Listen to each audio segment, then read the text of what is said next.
This is Everything Guitar.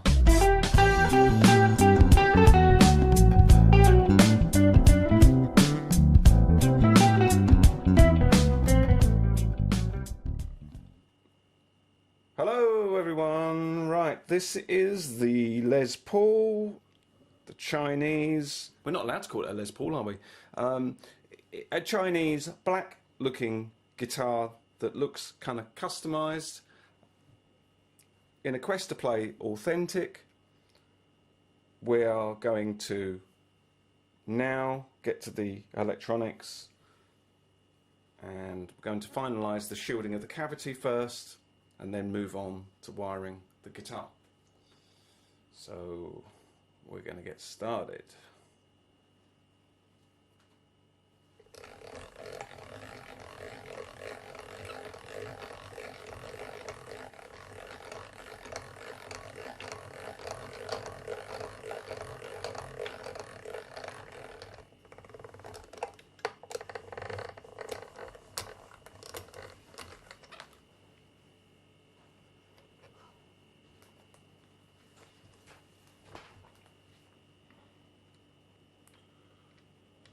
So what I've been doing is drilling a couple of holes, and then I'm going to put a screw into the wood,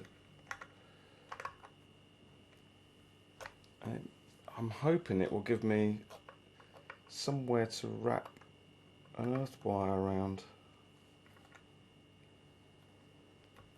I'm not going to tighten it up quite yet, but just making sure the screws go in. These are just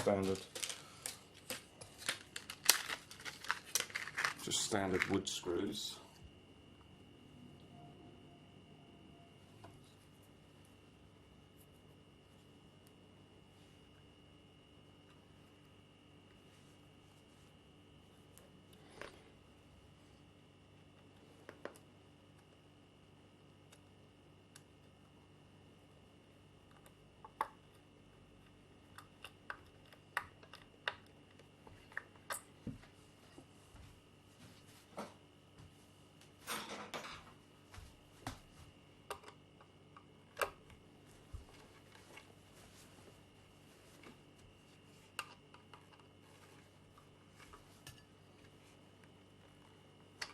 Have to keep checking the camera angles. So there's copper tape, which I'm hoping will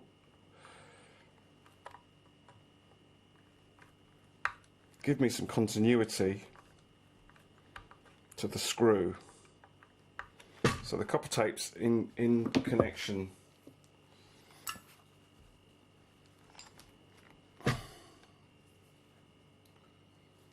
Hopefully you can see the ohm reading here. So it's on ohm, yes.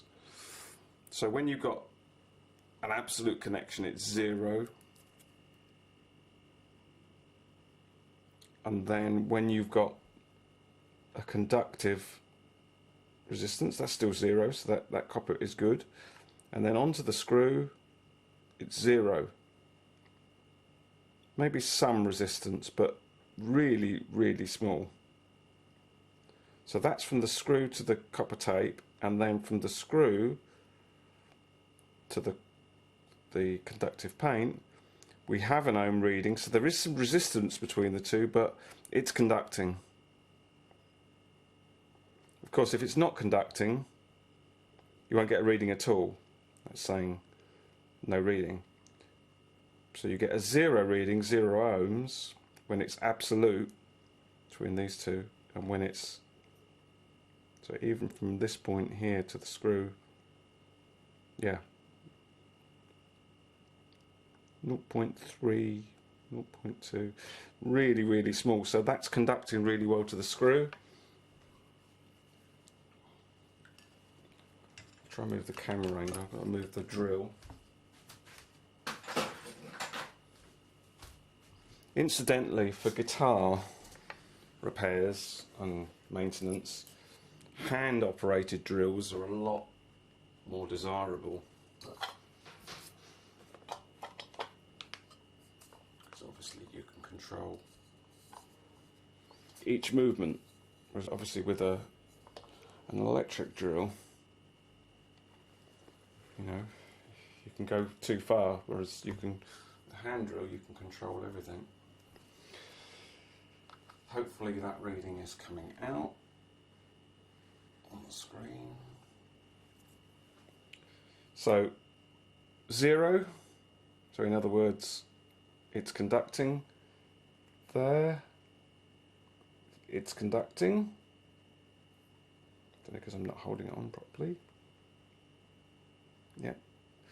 To the screw, yes, that's conducting. Oh, at the moment, no, it's not, but let's put that in a bit more. This is why you have to check.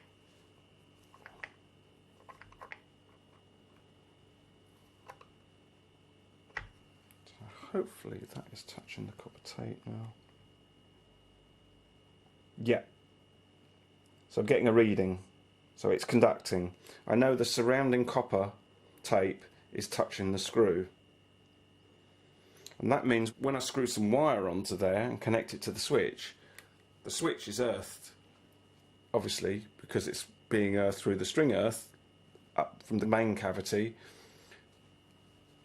We know that the string earth is coming from the cavity into this cavity, into the switch, and then I can make a further amount of insulation by connecting the switch to this little cavity, and then I know this cavity is going to be shielded.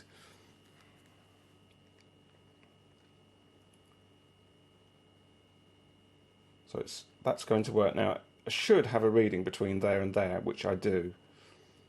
So there's some resistance, but the signal is getting through. That's the main thing. It's getting through to that side and that side. So that's step one. That's shielding the cavities.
first jobs of today is scratching the backs of the pots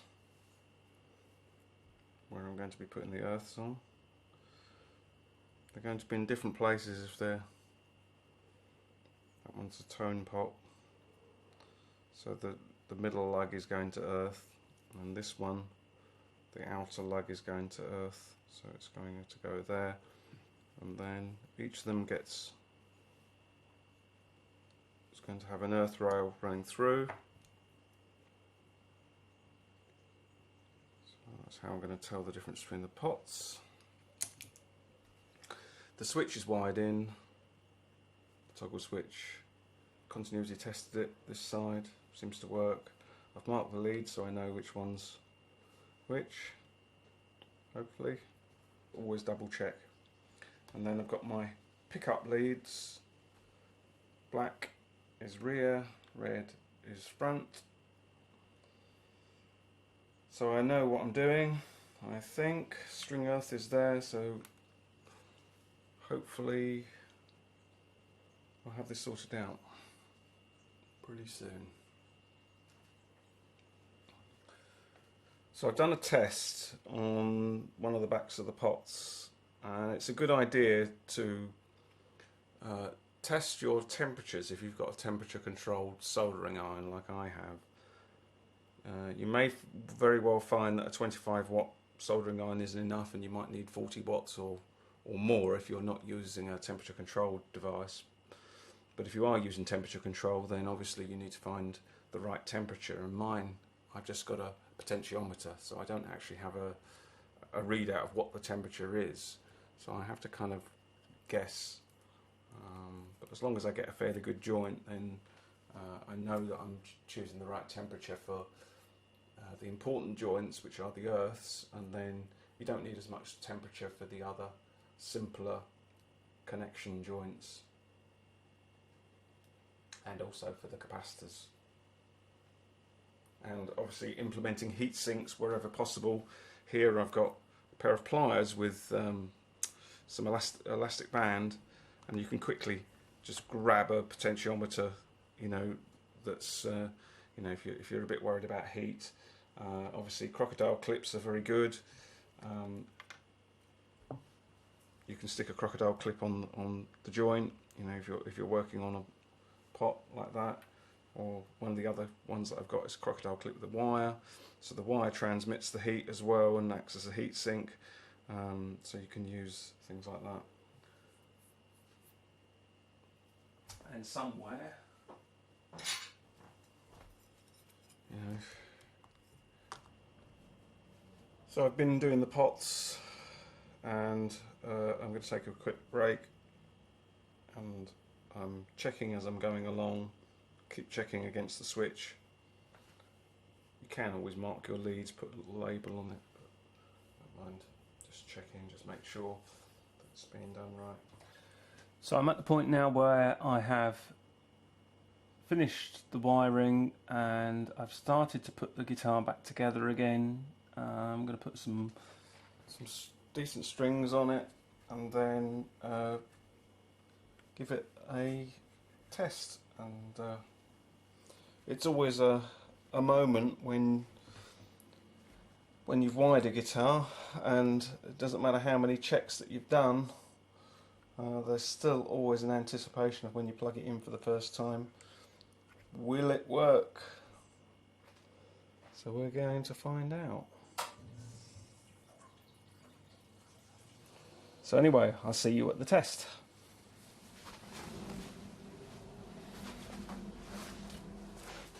So here is the finished product. It looks cool. I'm quite pleased with the way it looks. I've just plugged it in and we'll see if it works. That's the treble pickup. Rhythm.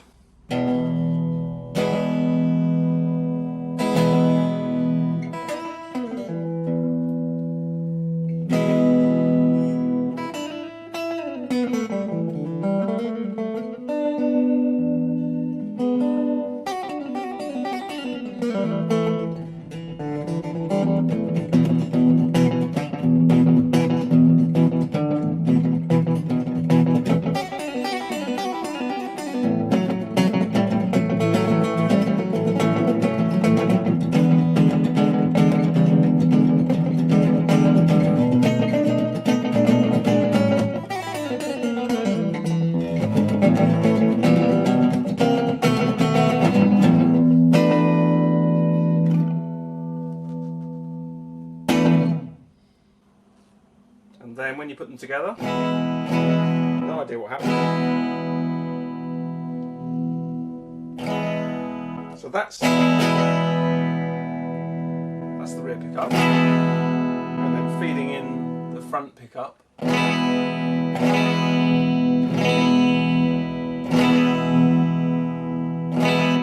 So rear pickup on its own,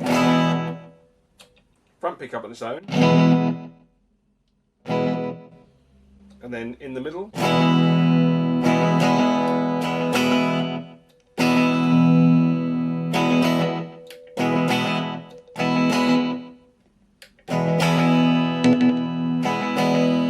so I just have to adjust the pickup heights. I haven't measured them at all at the moment. I just really put the guitar back together, so I'm going to need to mess about with that a little bit and just do some measurements. It does look a bit high.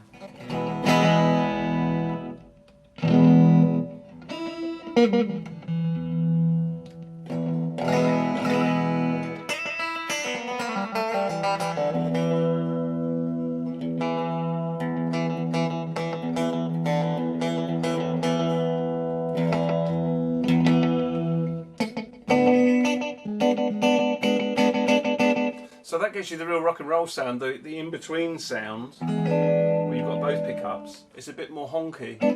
So that's obviously... Thank you to everybody for watching the series. For those of you that have followed this, the reworking of this guitar from what was a Chinese knockoff to a kind of customised knockoff. You know, you have to make up your own mind really whether cheap guitars, you know, putting extra parts on them and the rest of it is worth it. Ultimately it's never worth that much more with these other parts on it because it's still a second-hand Chinese guitar. But if you want something that kind of looks okay at your gigs, and you want something that, you know, plays alright, then there's no reason why you can't get some experience on a cheap guitar and see what your electronics, you know, your soldering and, you know, your approach to electronics, see what it's like, and your ideas and how you read diagrams and the rest of it, and indeed what parts you put on and how the sounds will work for whatever you want. So anyway, thanks to everybody for watching, and I'll see you around. And if you want to see more performance-based content from me, then head over to my main performance channel, the Dale Harris Guitar channel, and it's in the card right now in the right-hand corner. And you know the saying, those that can, do, and I should leave out the other bit that says, those that can't talk about it. So if this video has helped you, then why not subscribe? And why not check out some of our other videos? There are 2 here to check out for you now. And remember, don't just watch, play, and make the commitment to becoming a better guitarist by subscribing to the channel. All the best. Hasta luego.